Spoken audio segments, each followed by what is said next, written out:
Welcome, warriors. This is the last October Awareness Survivor story. I'm truly blessed to have a woman who is a self-described, noisy, bossy breast cancer crusher with us today. Grab a tissue and listen in as my guest shares her breast cancer journey with us, along with some awesome warrior words. Let's rock. Does your past haunt you? Maybe you're in a storm that feels like it will never end. Are you fighting a battle that's rendering you hopeless? Maybe you feel like you're fighting alone, but your battle was not meant to be a solo endeavor. You were meant to be a warrior among warriors. My name is Heather, and I grew up thinking my battles were nobody's business, until I found myself in an abusive marriage and felt cut off from all avenues of help. In this podcast, you will hear warriors' words. They will tell you of their battles, both won and lost, their journeys, and their lessons learned along the way. But we don't stop there. These warriors will share how they have applied those lessons to go from warrior to survivor to thriver. Whether it's an abusive marriage, illness, mental health crisis, or any number of traumas this world dishes out, these warriors will use their words to help you find the beauty in your broken, move beyond your battles, and become the thriver God created you to be. Pick up your sword or boxing gloves and join the battle. Your words are powerful, my friends. Make them warrior words. Welcome back to the Warrior Words podcast. Noisy, bossy, compelling. Fitz Koehler of Fitzness.com is the author of multiple books, including My Noisy Cancer Comeback, Your Healthy Cancer Comeback, Sick to Strong, and the Healthy Cancer Comeback Journal. She's one of America's most exciting keynote speakers, a premier race announcer, a fitness innovator, and a bona fide cancer crusher. Her company, Fitzness International, has a global reach, as Fitz is a regular on television, radio, and stages worldwide. But before we get to hear Fitz's story, here is a review from Mandy of Frugal Living for Families. A needed show for so many. This show is so helpful to me, and I'm sure all women. Thank you for pouring into us and being willing to turn your pain into purpose for others. Thank you so much, Mandy. I love that phrase, turning pain into purpose. I think when we do that, we can truly help others. Would you like me to read your review on an upcoming episode? Please go to Apple Podcasts and leave a review for the show. Your comments and your star ratings help other people find the Warrior Words podcast, and it only takes a few minutes of your time, and it just helps so much. And then all month long, this is the last one, but all month long, I'm featuring my listings in my Ko-fi store that are pink and purple to stomp out breast cancer and stomp out domestic violence. You can find them at ko-fi.com/warriorwords/shop. And another option is the breast cancer awareness ribbon from Lila Rose. Not ribbon, it's a ribbon, and it's a hair clip. And it's from Lila Rose. It comes in 7 sizes, has a silver ribbon in the center, and it is surrounded by silver and pink beads. So those can be found at lilarose.com/RL2MSI. And this is an affiliate link. And both of those links, the Ko-fi shop and the Lila Rose link, will be in the show notes for you to click on. Now, on to the show. Hi, everyone. As you heard in the intro, we are blessed to have Fitz Koehler with us today. Fitz, welcome to the Warrior Words podcast, and thank you for joining us.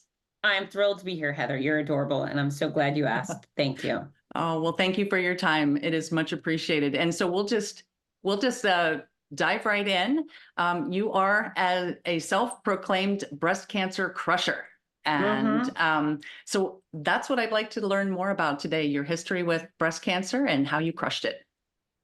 Okay. Well, in late December of 2018, I went in for a mammogram as I do every year, and it was crystal clear. Doctor said, "You're good, go home."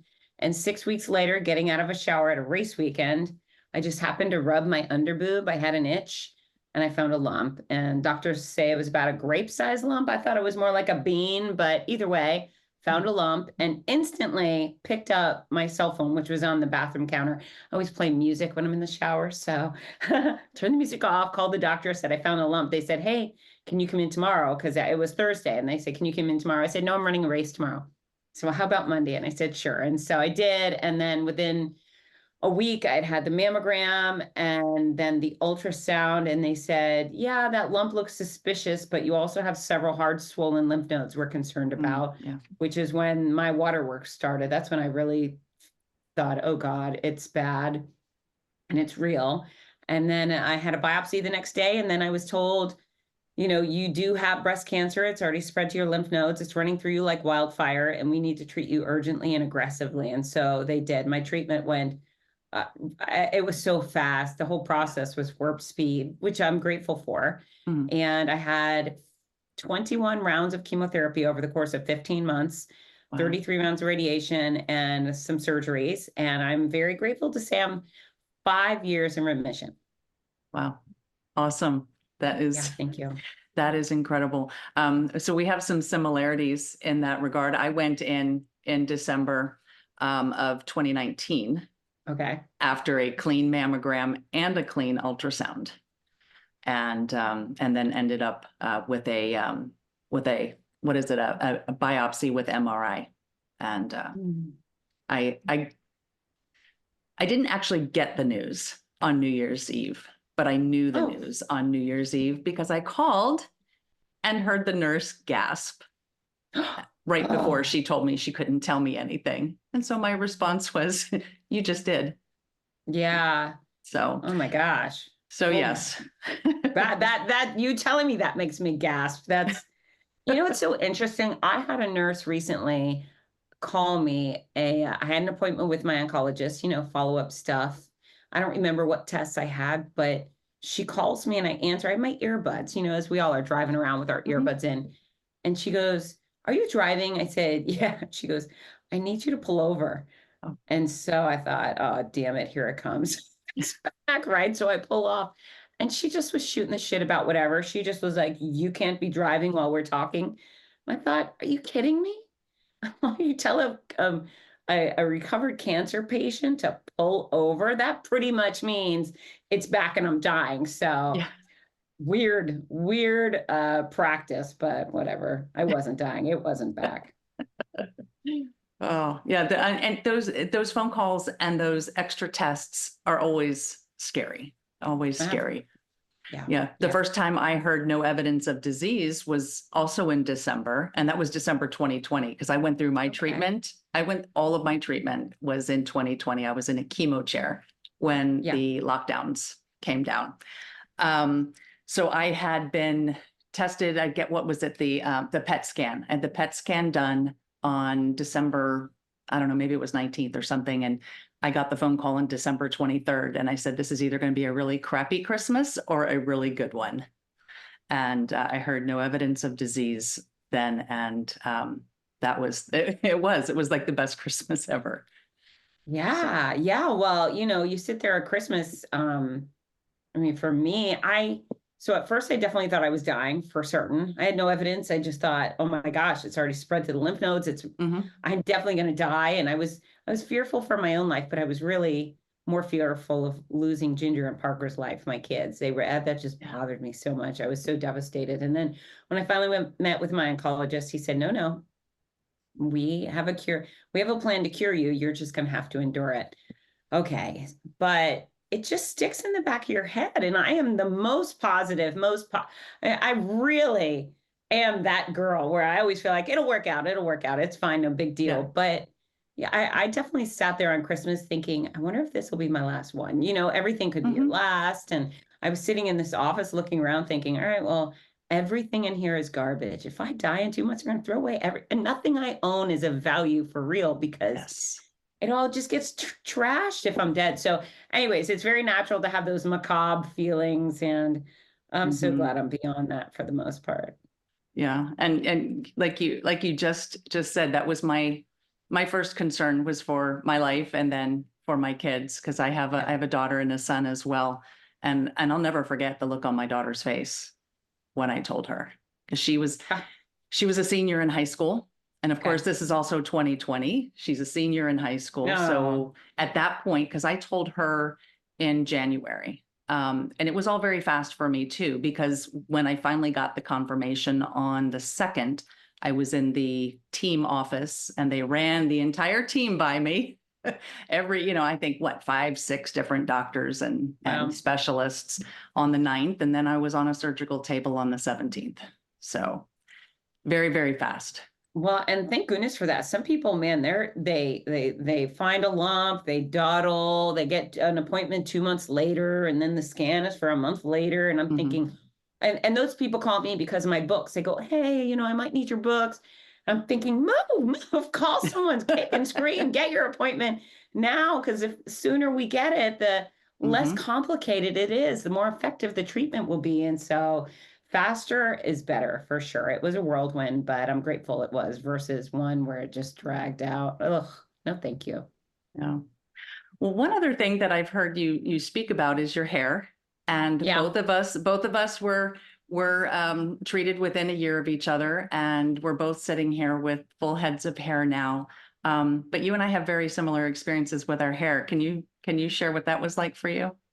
Well, it was hard. It was so interesting because people would say things like, "Oh, I know it's your trademark." And I would say, "No, my trademark is my big mouth, right? My big mouth, my compelling messages, my love for people. That's my trademark. My hair really isn't that."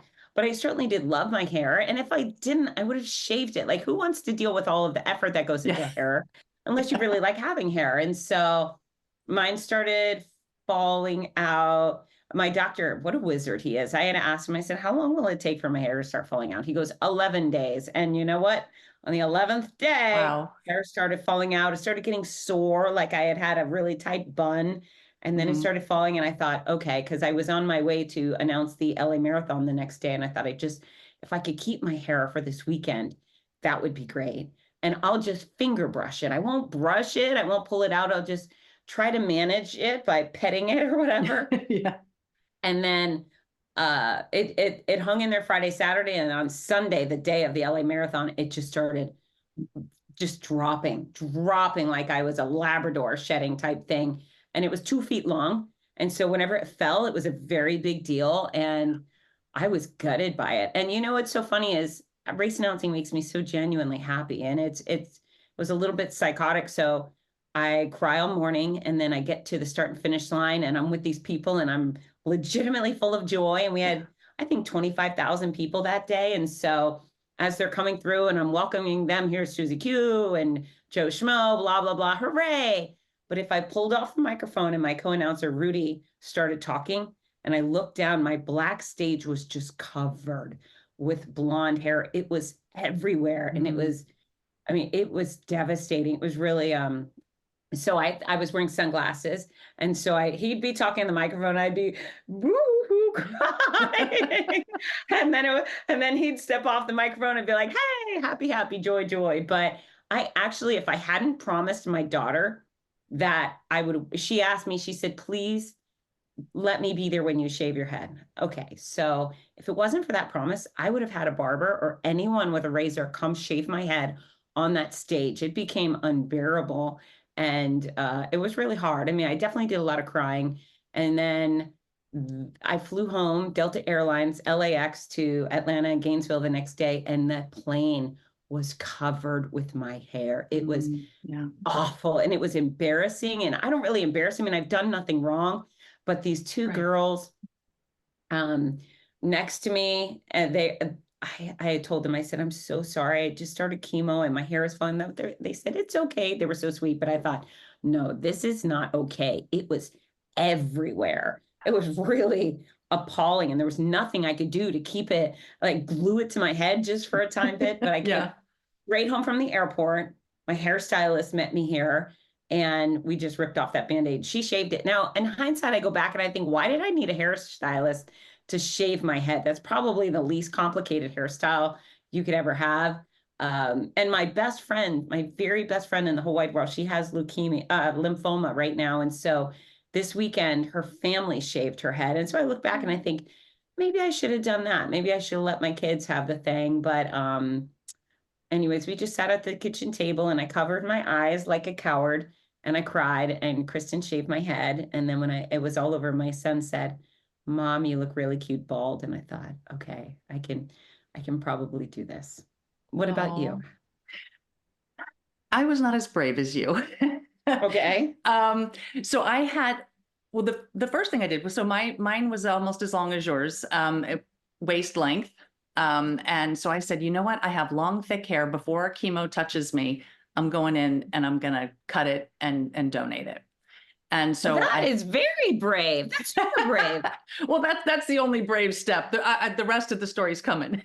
Okay. So I had it cut, and my daughter, my son, and my mother went with me. And this was before we really knew what was going on with COVID. And so the stylist said, "Look, you're a cancer patient. You come back after chemo starts and we'll shave your head for free, because that's what we do for cancer patients." And I thought, that was such a wonderful thing. And I was planning on coming back and doing that before they closed everything. And so for me, it was somewhere between the first and second treatment, because I ended up with 4 chemo treatments and they were about 4 or 5 weeks apart. Oh, wow. And so it started falling out and I hid it from everybody. And I would wear what they're called, gaiters. I would wear the neck gaiters. I would wear them up here like a bandana. Mm-hmm. And so nobody knew how much was coming off at a time. And it actually wasn't until chemo was done, radiation was done, and I had like just a little bit left up top. And I kind of looked like, what is it, Gollum? In the Lord of the Rings movies, where he just has this little strings of hair on the top of his head. So you never shaved it, because then they had closed all of the salons. So I'm like, well, I can't go in and have them do it for me. And I kept the gaiters on all the time. And, we couldn't leave the house. I couldn't go anywhere because of the COVID restrictions. So I was in my house all the time. And, because I'm immunocompromised and we didn't even know what it was, back in February, March and April when I'm going through all that. And so it wasn't till I was done with everything that my daughter was the one who shaved my head. She is the only one who has ever seen me bald.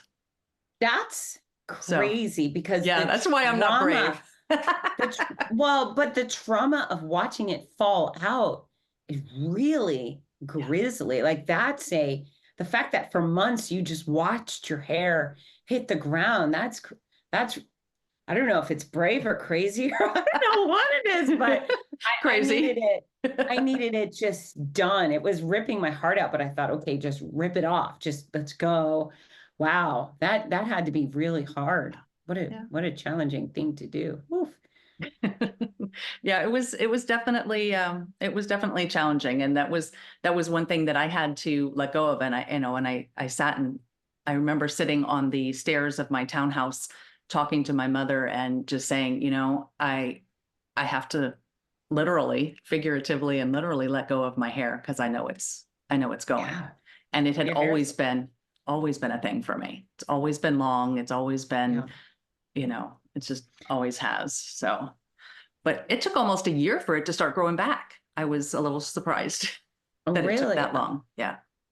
So mine, I had the 5 months of the really mean chemo, and then I switched to 10 months of a still mean, but lesser chemo. The secondary kind I had didn't take your hair. So I think it was early July, I finished the mean chemo. And then in late September, I started getting stubble back. And you know what is, I've always had long hair too, since I was wee. I mean, I just Yeah. always was a long haired girl. And I went through every hairdo. I mean, I'm sure you did too. And trying to figure out how to manage it. I knew I wasn't going to just let it sit on my head. So once was a full buzz cut type thing on the way in, I bleached it because I thought, well, at least that's fun. I'll bleach it and it'll be kind of cool. And it instantly worked because I never stopped traveling while I was sick. So, and I went through it from February night of 19 to May of 2020. So I had some of the COVID stuff too, but I never stopped traveling. I never wore a mask. I hugged everybody. I was just like, F it. I am not letting cancer screw with my life or whatever. And I never wore a wig because I just also thought, I'm not doing that. It's too hot and itchy, and I'm not going Yes, to they make are. myself uncomfortable. So forget that. But as I traveled around, I always had people look at me with their head would cocked to the side, like, oh, poor girl. And I Mm. still to this day have not worn a pink ribbon for myself. I don't wear the warrior shirt. I don't wear any of those things. I was just Fitz Koehler with no hair, but everybody knew. On the bright side, everybody was kind. People pick on Mhm. Americans all the time. We are the greatest. It was every person of every age, size, shape, culture, color. They were all desperate to try to be nice to me as I moved through the airports and about everybody was just we didn't even have to talk about cancer. They had my back and it was very, very special. But I also, it was those looks of pity. But when my hair came in and then I bleached it, I got Mm. on a plane and I didn't feel that same look of pity. People just kind of went about their business. And I sit in this row at the front of Delta Comfort. And so I'm on the window seat, and there's an older gentleman in the middle, and I don't know, a 40 something on the outside. And we start chit chatting. And the guy in the middle tells me what he does. He's a university president. I said, okay, and he said, well, what do you do? And as I go to open my mouth, the guy on the aisle seat, he goes, wait, let me guess. I thought, all right, well, this is interesting. Let's see how this goes. And so the middle guy saw me being nice to babies up in front. He goes, I think you're a nanny for those babies in first class. And I said, no, I just was nice to those babies. But then the guy on the outside, he goes, and I was flying to Los Angeles.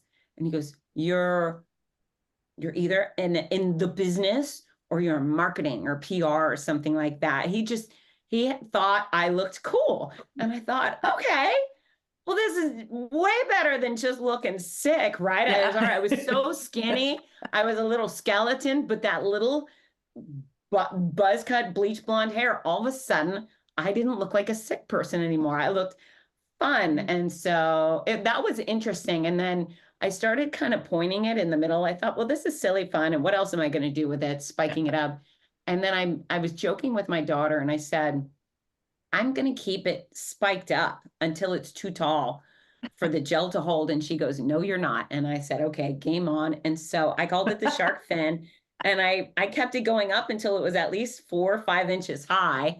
And it was just very fun. I mean, it was all very weird and hard to manage. Didn't you feel like trying to find anything that looked right Mhm. was a challenge? Yes, yes, because you just didn't know what to do with it when it was short. And I mean, yeah, I always know what to do with it when it's long. I can put it partially up like I have it now, put it in a ponytail, wear it down. There's a lot more options. And then when it's an inch or 2 inches, it's like, okay, now what do I do with it?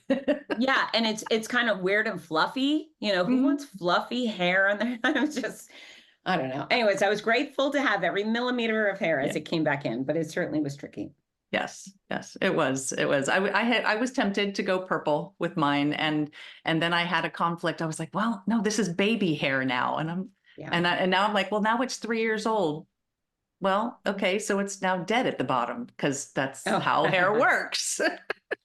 So I'm still considering. I'm like, well, okay, well, I'm in my 50s, but I could still be purple haired if I want to be. Well, I feel like half the country is right now. As you look around, half the country has purple hair. I thought about that too, but then I just thought, no, I'm a blonde. I'm a blonde. I'm a blonde. Yeah. So whatever. So I finally stopped bleaching it about a year ago. It was not healthy. And I just said, okay, let it let it fall where it may. And I like it. I like it better this way. So here we are with great hair, you and I, Heather. Great hair now. Fabulous hair.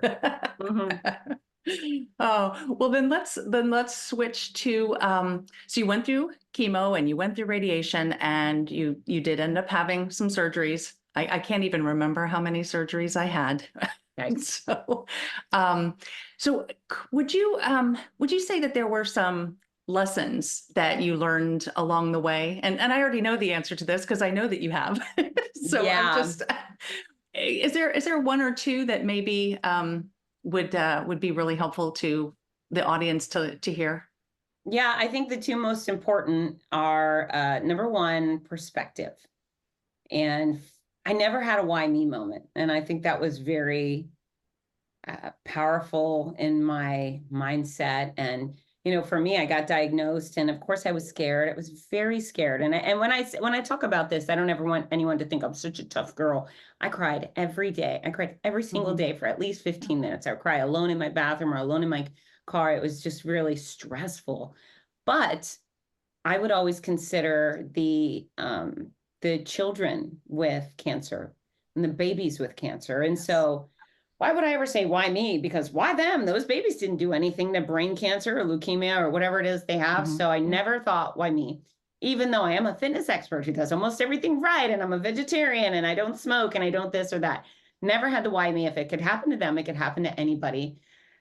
And so when things got hard, I would just revert back to that. I'd say, well, thank goodness I'm a grown up with cancer. And thank goodness it's not my kid with cancer. And so that really prevented me from basking in self-pity and grief. Was I sad? Was I scared? I was, but I would get it out and then I would get on with it. And so perspective has to always be there. Even if you're paralyzed from the waist down, okay, well, somebody else is paralyzed from the neck down. I mean, there's somebody on fire as we speak, you know, so somebody always has it worse, and perspective rules my world and makes everything better.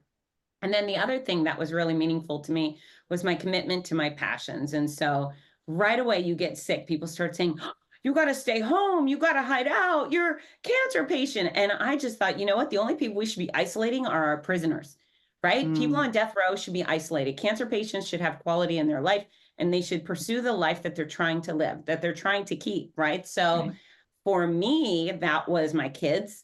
And so whenever they had a show, a sport, a ceremony, I was there. And that was my commitment. If I had to break free from a hospital to go do their cheerleading or track meet, I was going to go. And then the other thing was my career. And again, that's another one where people threw the question mark and said, no, you shouldn't go, you shouldn't travel, you shouldn't this.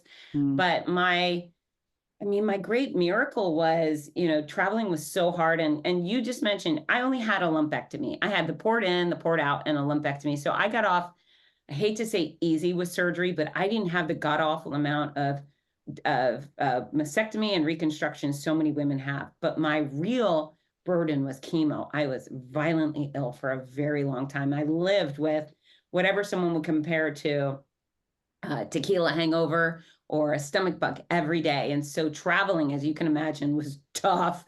My stomach had been through the cheese grater. It just was so bad. And I wasn't telling anyone I was sick either. That was the only people that I told I was sick would be my race directors. I would say, hey, could you help me get IV fluids when I'm in your town? I promise I'll perform as expected. I just need this help. So that was something I needed. But I'd make it across the country, which was tough. And then I'd go to my hotel. I get the IV fluids.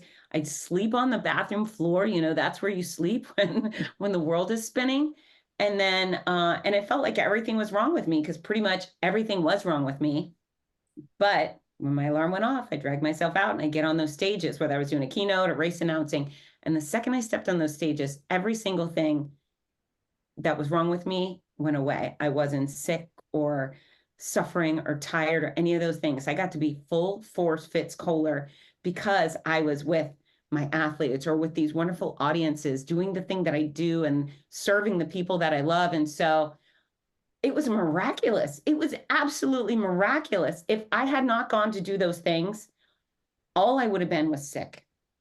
All I would have been was sick. And so what I want people to do is just decide, what are the things you love? What are your passions, whether it's your family or going to see the movies or crochet or your dogs or the park or football, whatever it is, you should engross yourself in those things. Is not, don't lean away. Say, well, I got cancer, I can't do football. Okay, maybe you can't go play football, but can you watch it at a little league or a college stadium, or can you watch it on TV, or can you read a book about football?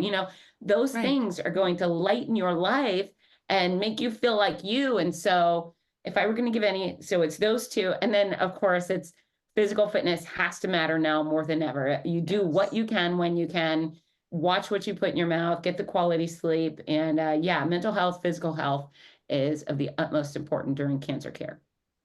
And you are actually, one of your podcast episodes was an impetus for me to get healthier. I actually was one of the few who gained weight during chemo. I gained. You're one of the most, continue on, but most people gain. Okay. Well, then I have a misperception then. Thank you. Okay. So I gained about 30 pounds on chemo, and then I left my home in Baltimore about 1 or 2 months after finishing everything, radiation, to move across the country to San Diego so my kids could go to college. And I had to, because of the weird situations, I was in a hotel for many months. And so I gained more weight. And when I met with my plastic surgeon, she says, your BMI is too high. I can't do your reconstruction until you bring it down. Whoa. So I was put on keto. And both my oncologist and my plastic surgeon were thumbs up, go keto. Nobody said anything else to me. I lost 50 some pounds and got my surgery, and then nobody said anything else. So I thought I was on keto for life. I thought that's what I needed to do, because nobody gave me any education. Nobody gave me any, okay, you've lost the weight, now you can go back to what you were doing before. Nothing. And then I moved again, and I met with some different medical professionals. My cholesterol was through the roof. Yeah. And I heard your episode. You were speaking with a heart surgeon, I believe. Dr. Lum. Yep, that was it. And it really got me to thinking. So I met with my primary care. He says, why don't you go talk to a nutritionist? And I sat in a nutritionist's office, and then less than 24 hours later, I was being rushed to the hospital in an ambulance for what they thought was a stroke. Keto kills. Keto kills. Go on. So I am no longer keto. The nutritionist and I had discussed a gradual tapering off of the keto and adding the healthy carbs back in, and the heart healthy and all of that. And well, when you get rushed to the hospital, there's no gradual about it. They're like, no, you're not keto. We're going to start you on the heart healthy. And, I had bear chicken in the hospital. So needless to say, I'm no longer keto. I'm eating a much healthier diet, and I've continued to lose weight. I've lost 15 more pounds eating the right way. And my oncologist has me in an exercise program. And so I exercise twice a week. I actually worked my pecs yesterday, and they're a little sore, a little sore right now.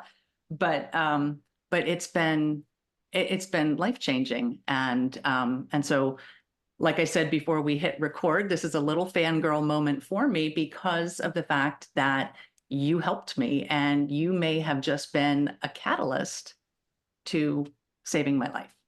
And that is much appreciated. And I'm sitting here and I'm going to, because if I hadn't made that change, if I hadn't heard your episode, then I don't know that I would have considered making that change.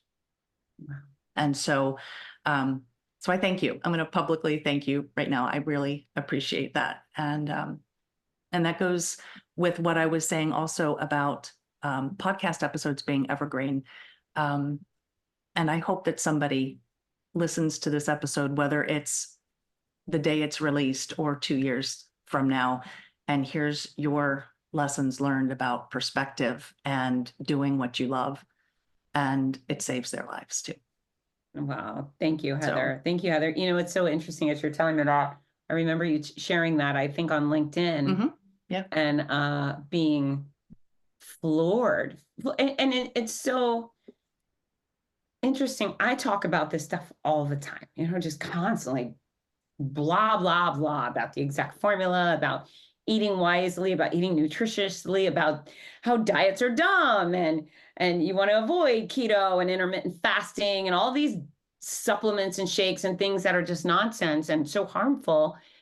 And you hope somebody listens, right? And then you get such a dramatic response. I think sometimes people think, oh, I don't know why she trashes keto. I lost 15 pounds on it. That person normally also gained 30 pounds the second they stop keto, right? Or they've got keto crotch or keto breath. There's all these negative side things that come with them. But when somebody hears it, I mean, I wish you would have heard that message 2 months earlier, right? And maybe you never would have had that terrifying trip to the hospital. But I'm glad at least once you got there, you knew this is what's going on and this is the change I need to make. So thank you for sharing that story. It's these are the reasons I do what I do. You are the reason I do what I do. And while other professionals work for, big raises or plaques and so forth, I get to, that right there is my reward. The fact that you're here and you're healthy and you're helping other people get healthy by spreading your message. That means that's so meaningful to me. So thank you. Well, much appreciated. Yeah. So, well, then let's move into that. Then you've mentioned your fitness program and your company is actually called Fitzness, and you've mentioned your races and your books. So would you share with everybody, because I know you were into fitness and you were a race. Is it a race caller or a race Announcer? Announcer. Yeah. You were doing that before your cancer diagnosis. That was something that you had been doing. So can you share what all of that is about? Because I know you do a lot more now. Yeah. So Fitzness is who I am. It's what I am. I started teaching fitness at 14, fell in love with it then. I've had the great benefit before I even graduated from undergrad. I had taught fitness around the world. I'd hosted a television show. And then I decided I should get the master's degree. If I'm going to do this for real, for long term, I should know as much as I can. So I never hurt anybody, much like the doctors, first do no harm. And so my master's is exercise sports sciences. And I knew that there was never going to be a job I could apply for that would satisfy me. And so I think I incorporated Fitzness when I was 20 or 21. So this is all I've ever done. And fitness it worked for me. So I was an overweight teenager with an eating disorder. And I was teaching fitness, but I didn't have my nutrition together. And it was just bad stuff. And then I finally started getting life together and my health together, and everything in my life improved. My friendships improved. My success at school improved. My success on the job improved. And I thought, well, that's pretty powerful stuff. I made this change in this one area of my life and it affected everything else. And then I really found as I was helping each person one by one, by group, other people were telling me this, I got a raise, since I've started strength training, I've become more confident. I stand up straighter and I got a raise or I got a girlfriend or whatever. So I'm a big believer in this thing called fitness. I have a master's degree in probably what's the most simple, stupid science on earth. It's not very complicated. Most folks make it out to be very complicated because they're trying to sell you stuff. They're like, well, you really need to do this thing. You're going to trick your metabolism. Or if you buy these products, you'll lose. No, you don't need that. The deal with fitness is you watch what you put in your mouth. So it's the exact formula for weight loss, weight management, weight gain, but it's the exact formula. You learn how to eat the right amount of the right food for the size you want to be. You'll never have to worry about your weight again. So that I give away freely on the cover of fitzness.com. And I want everybody to read it, everybody to use it, and never send me one penny. And then when it comes to the exercise size of things, you can be really small, really lean, really thin, just with what you put in your mouth or what you don't put in your mouth, right? But you can't be fit without exercise. And so fitness requires proficiency in strength, flexibility, cardio, respiratory endurance, and balance. And so those are 4 pillars of fitness that I encourage everybody to work on. You don't have to work on them like a maniac Olympian unless you want to, but you have to do something within each pillar to become truly fit, and then quality rest. And I always say, remove the cranky people. If you have a sour, toxic, horrible person in your life, get them out. You deserve better. You know, if someone's disrespecting you, they're just making your life worse, and you only get one. So that's Fitness. That's Fitzness, my brand. And my brand is gimmick free. You know, it's a fun, understandable, attainable form of fitness. So that's why I want people to come to me, so they can learn the simple steps and feel good about it, have a great time, and stick with it. Race announcing, I started doing over 10 years ago. I was invited by Rudy Novotny, who's my favorite race announcer. I was a fitness expert, for lack of a better term, for the Run Disney events. He was their race announcer. He was always stuck introducing me when I spoke. And when I was done speaking, he'd say, wow, you're so clear, you're so compelling, you're so much fun, I love your presentations. And then eventually he said, I need a co-announcer for the OC Marathon in California in a few months. Are you interested? And I thought, well, sure, I see what you do, and it looks like a lot of fun, and I'd love to give it a go. So he connected me with that race director, Gary Kutcher, who thankfully gave me a try, gave me a shot. And what I find is that on race day, you know, in my real life, I'd say in my real life, and with fitness, I'm constantly twisting people's arm. I'm always trying to convince them, you should exercise, you should eat right. Come on, please, please, please do it, do it, do it.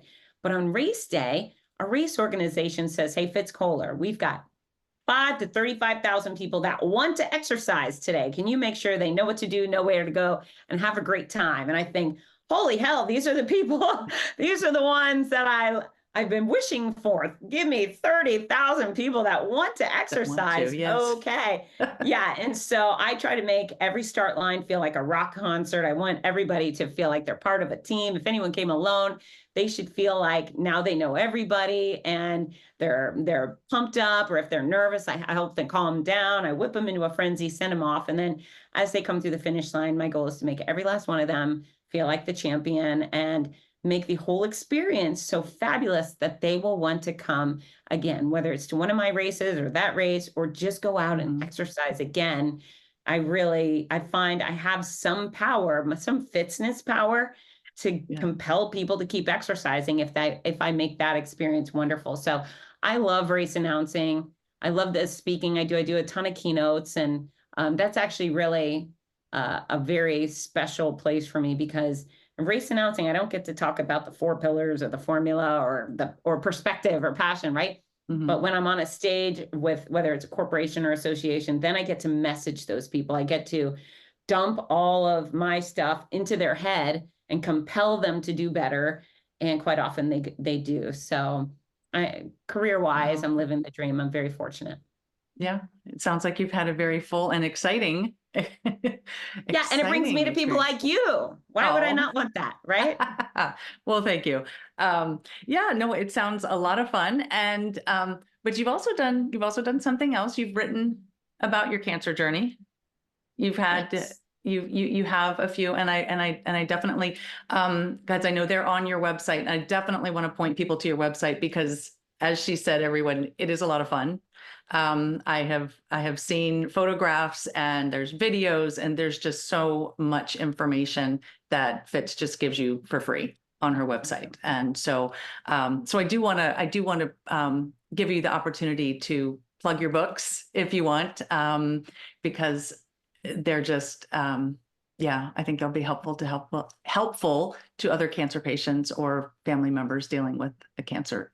Thank you. Cancer patient. I actually have them here because I have to sign and ship them out. But this one, my first of this series, is called My Noisy Cancer Comeback: Running at the Mouth While Running for My Life. And it's my memoir and it doesn't go back to my childhood or anything boring like that. This is pure experience from diagnosis to final day of treatment. And you know what? I think you probably might find the same thing. Nobody talks about the gory details.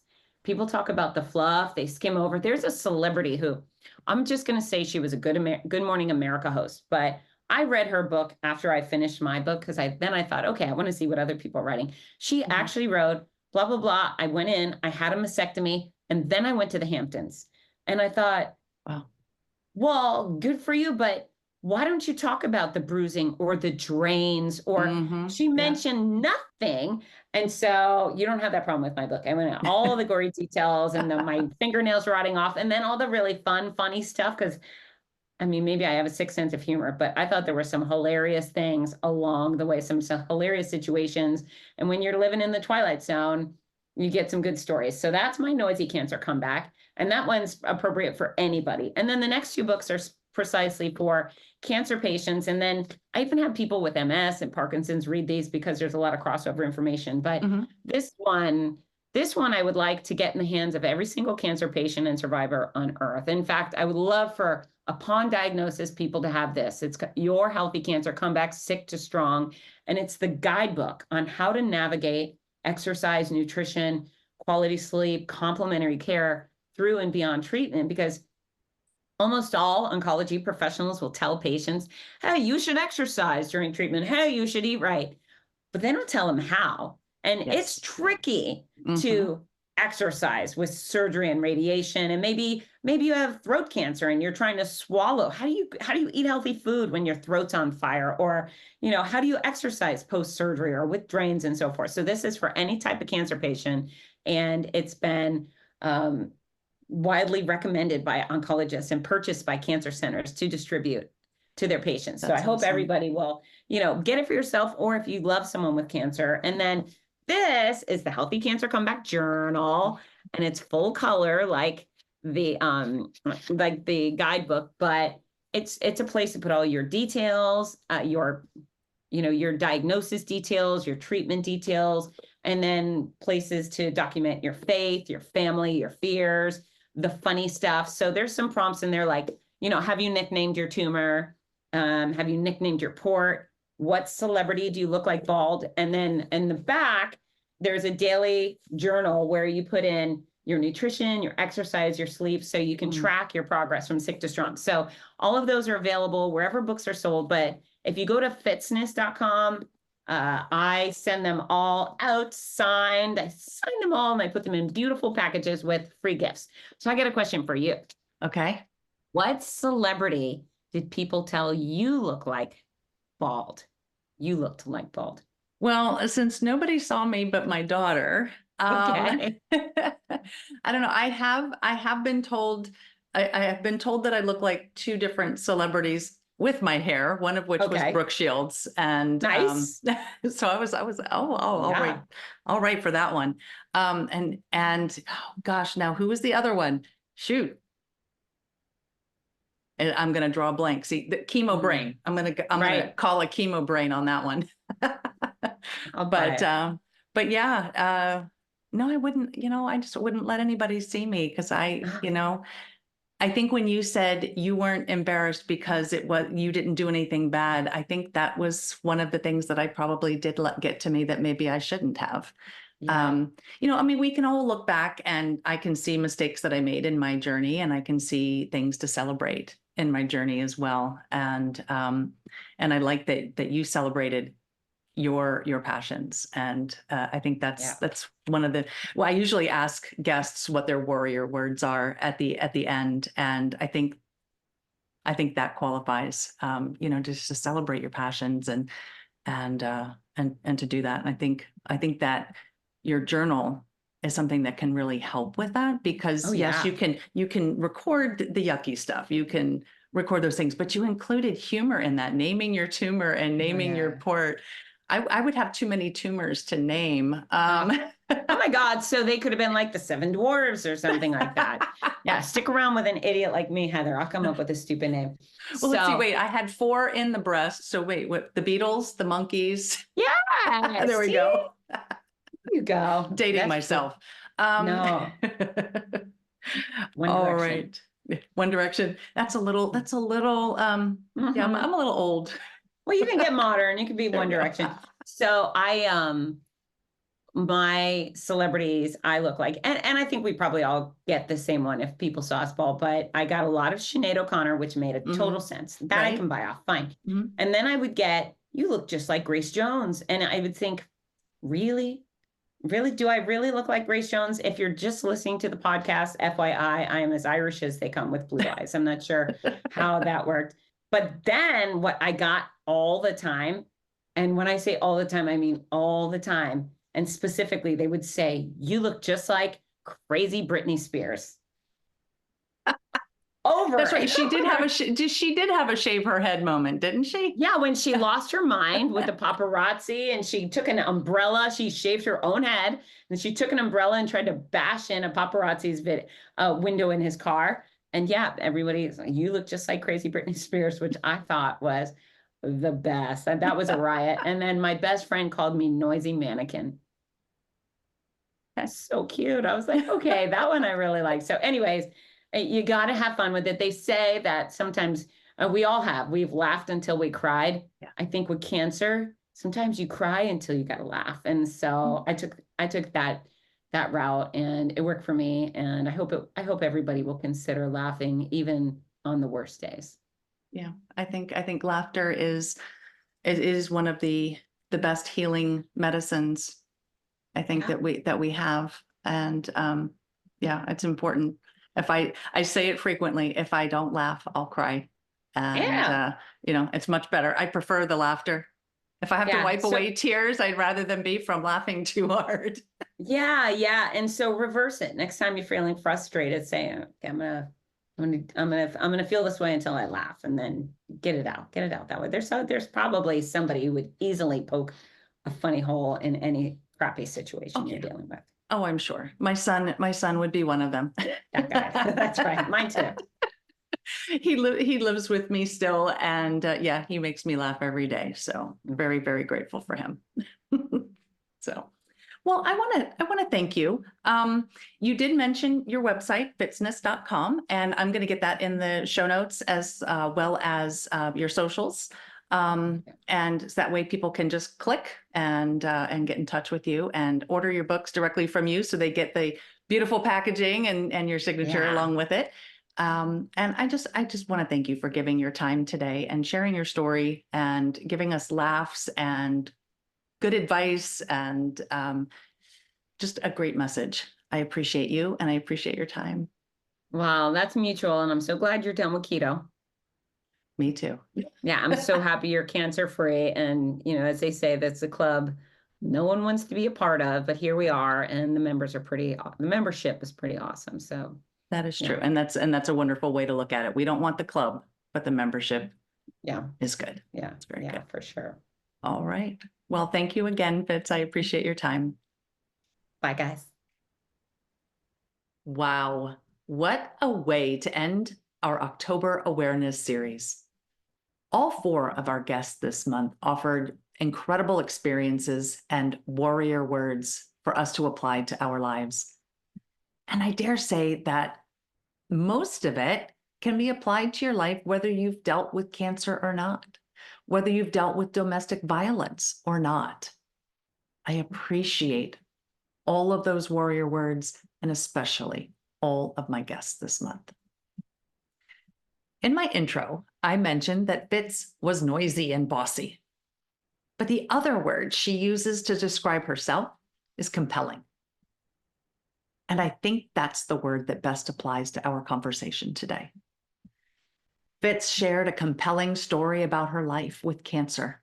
But what I found equally or even more compelling were the lessons she shared with us. She mentioned perspective. Your entire outlook can change with a shift in your perspective. And when your outlook changes, you can impact your own health. This applies to cancer and other illnesses, but it also applies to your exercise, your job, marriage, your family, virtually anything. I remember talking with my surgeon right before my mastectomy, and I was admittedly feeling scared, nervous, apprehensive, all the things. And I asked her if my mood and how I felt about all of this could impact my prognosis. She looked me in the eyes and told me it could, without a doubt. So I resolved, before I went under anesthesia, that whatever the surgery revealed, I would do my best to change my perspective. Now, did that always work? No, I'd be lying if I said it did, but I kept trying. And I think that's the important part right there. Keep trying. The other thing Fitz mentioned was about your passions. And I think this piggybacks on perspective a bit. If you have a positive perspective, it can influence what you do with your time. Sure, we all get a bad diagnosis or upsetting news, and it can sideline us. But what good does it do to stay there? How does it help you get through whatever you're dealing with?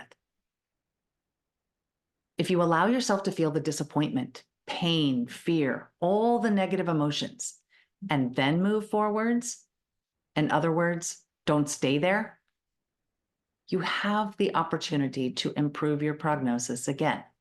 Now, I'm not a doctor, so it's not medical advice, but I feel confident in saying that continuing to do the things you love and are passionate about is more likely to bring about positive changes than wallowing in self-pity or those why me moments.